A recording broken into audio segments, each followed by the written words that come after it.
President Abdel Fattah al-Sisi followed up on Tuesday the executive infrastructure works in the new administrative capital, including its facilities, roads and internal axes, as well as the main residential complexes and the government district.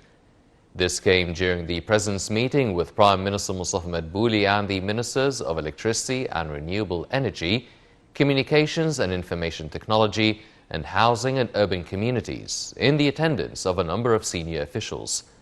Presidential spokesman Bassam Radi said the meeting tackled ongoing efforts to connect hubs and roads of the city with all neighborhoods and sectors of Cairo through modern mass transportation, as well as a presentation of the transportation system within the new capital itself.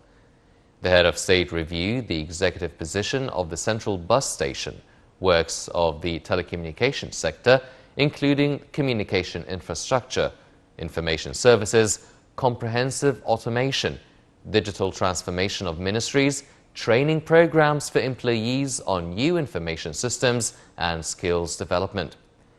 President al-Sisi also discussed plans of transferring the ministries and various state authorities and institutions, giving his instructions to regularly follow up the various construction works in the city according to a set timetable and adhering to the highest standards of quality and safety in accordance with the most modern technology criteria. President Abdel Fattah al-Sisi met with a Greek and Cypriot youth delegation with Egyptian origins on Tuesday as part of the Reviving Roots initiative. The President said the trilateral Egyptian-Greek-Cypriot cooperation strikes an example to be followed throughout the East Mediterranean.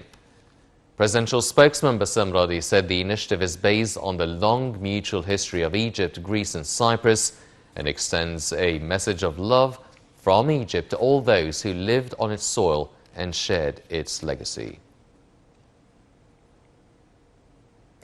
President Abdel Fattah al-Sisi held phone calls with Iraqi President Barham Saleh and Prime Minister Mustafa Kadhimi over a deadly fire at Al-Imam Hussein Hospital in southern Iraq that left 66 people dead and over 100 others injured. During a telephone conversation, the President offered solace to families of the victims and wished speedy recovery for the injured, calling upon Almighty God to grant the best of health to the Iraqi Premier and to protect the people of Iraq. Also, the Foreign Ministry extended its condolences to Iraq's government and people over the fire in the city of Nasiriyah.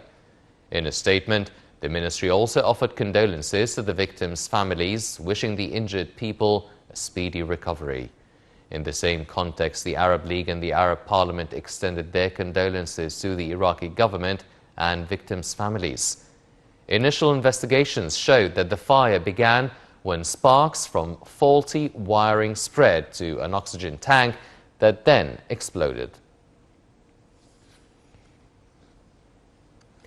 Grief and anger gripped the Iraqi city of Nasiriyah on Tuesday after fire swept through a COVID isolation unit, killing a number of people and wounding dozens more. The death toll from a fire that tore through a coronavirus hospital in southern Iraq rose to 92 on Tuesday as authorities faced accusations of negligence from grieving relatives and doctors who worked there. More than 100 people were injured in the blaze, which erupted in Nasiriyah on Monday night. An investigation showed that fire began when sparks from faulty wiring spread to an oxygen tank and then exploded. Rescue teams were using a heavy crane to remove the charred and melted remains of the part of the city's Al Hussein Hospital, where COVID-19 patients were being treated. Grief and anger gripped the Iraqi city after the devastating blaze, which medics said was fueled by oxygen canisters exploding, was the second such tragedy in Iraq in 3 months. At the city's morgue, anger spread among people gathered as they waited to receive their relatives' bodies. The head of the Iraqi Semi-Official Human Rights Commission said the blast showed how ineffective safety measures were still in a health system crippled by war and sanctions. Government investigators arrived in Nasiriyah and their findings would be announced within a week.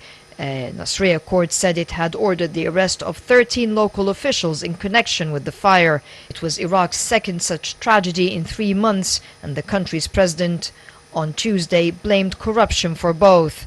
Iraqi President Barham Salih said the fire was the result of endemic corruption and mismanagement that disregards the lives of Iraqis.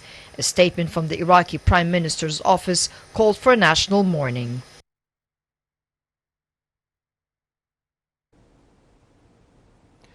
Foreign Minister Sameh Shoukry and European Union Foreign Policy Chief Josep Borrell met in Brussels on Tuesday, during which Shoukry conveyed Egypt's vision of preserving stability and prosperity across the region. The top diplomat delivered a message from President Sisi to the EU Foreign Policy Chief aimed at stressing strong and deep ties that bind the two sides. Foreign Minister Sameh Shoukry and European Union Foreign Policy Chief Josep Borrell hailed on Tuesday the strategic ties that bind the two sides as crucial in light of joint growing challenges at regional and international levels. During their talks in Brussels, Shoukry said Cairo's vision aims at regaining stability and achieving prosperity for people of the region. The top diplomat said the message he delivered from President Abdel Fattah el-Sisi to the EU Foreign Policy Chief aims at stressing strong ties between Egypt and European countries. Shoukry expressed the EU readiness to expand cooperation and present its expertise and suggestions to solve the Grand Ethiopian Renaissance Dam crisis. He said the EU commissioners stressed the fairness of the Egyptian status and Egypt's rights on the Nile River waters, adding that the EU statement called on Addis Ababa to end its unilateral decisions. Shoukry noted that Egypt and Sudan are coordinating efforts to make the suitable decision to return to the negotiating table. He said the AU has vowed to present new ideas for the negotiations to end the crisis. The meeting tackled means of activating existing mechanisms within the European Union-Egyptian cooperation deal, in addition to the developments in Libya and the Palestinian cause. The Ethiopian dam and efforts to combat illegal immigration and terrorism also topped the agenda of talks.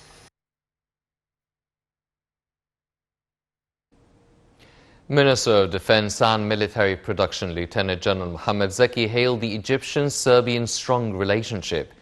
During his meeting with Serbian Deputy Prime Minister and Minister of Defense Nebojsa Stevanovic and his accompanying delegation, Zeki said the armed forces is keen to boost joint cooperation and partnership with Serbia in various fields. For his part, the Serbian minister hailed Egypt's effective role in the international and regional arena and its efforts to achieve peace and stability in the Middle East. The meeting focused on a number of issues of mutual concern, including means of enhancing military cooperation as well as exchanging expertise between the two countries' military forces. The two ministers signed a cooperation protocol in the military field, which will create conditions for further development and improvement of bilateral relations.